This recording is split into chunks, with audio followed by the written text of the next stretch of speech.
The Democratic Party is bleeding support in recent polls, and it's all due to disaffection. Can you believe it? It's not because like independents are flocking to the banner of Trump. It's because their own voters don't support them. They're registering their worst numbers in more than 30 years recently. And like I said, it's not because all these people love Trump and they want to do whatever Trump's doing. It's because their own voters, specifically progressives, don't like the way the party's going. They want them to take a harder stand against Trump, but they haven't done that.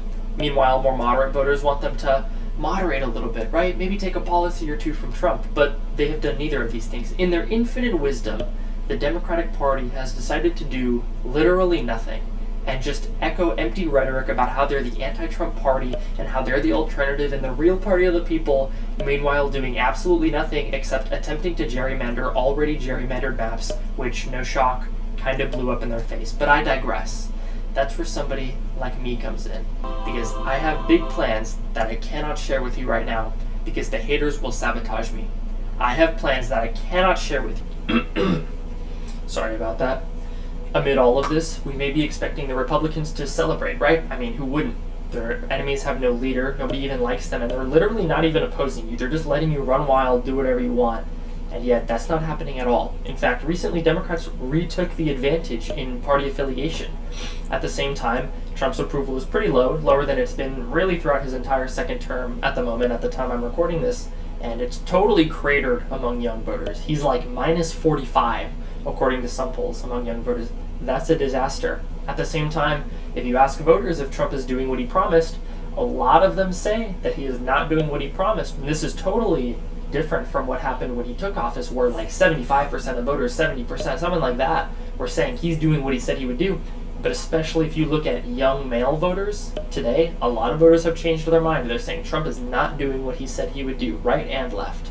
It's gotten so bad that Trump actually has a lower approval among young men now than he does among young women, which I can't ever remember happening. That's a really shocking stat to me. I'll put it up on screen. But it's really because the Republicans have shown their true colors. They are just as controlled as Biden ever was, maybe even more, and everybody sees it now. As much as it pains me to say, the left was right.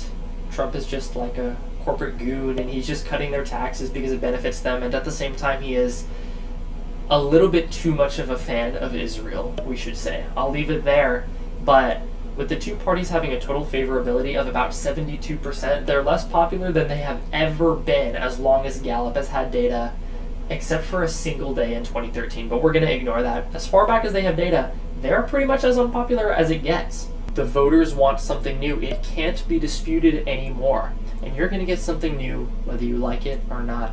And it's because the two parties are just such abject failures. They're so tired out. Nobody likes them.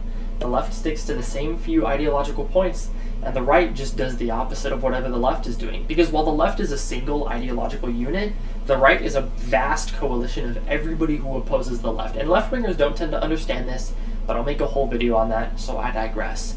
Like I said, you're going to get a third way, whether you like it or not. And you can decide what that's going to look like. It can be a moderate, enlightened, inclusive movement, something like what I'm advocating, or maybe you can get a movement of people who think that a certain side of the spectrum didn't take things far enough, that the real solution is just to take MAGA, in effect, further. And while I don't necessarily support that, I'm acknowledging that someone like this is very, very likely. So, again, you get to decide. You have power. Your voice matters more now than maybe it ever did before. Maybe it ever did, since like FDR, who even knows? It's been a long time since we've been this free, since we've been this powerful. So I'd encourage you to use it wisely.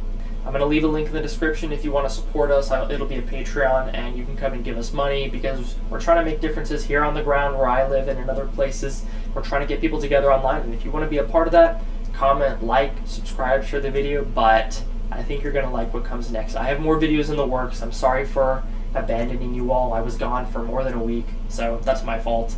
But hopefully I can be a little more consistent now. I'll be a little less busy, so I'll put you guys first. But anyway, like I said, like, subscribe, share the video. Yap Fest over. I'll see you next time. I have plans that I cannot share with you because the haters will sabotage me. I have plans that I cannot share with you because the haters will sabotage me. I have big plans that I cannot share with you because the haters will sabotage me. I have big plans, but I can't share them with you because the haters will sabotage me.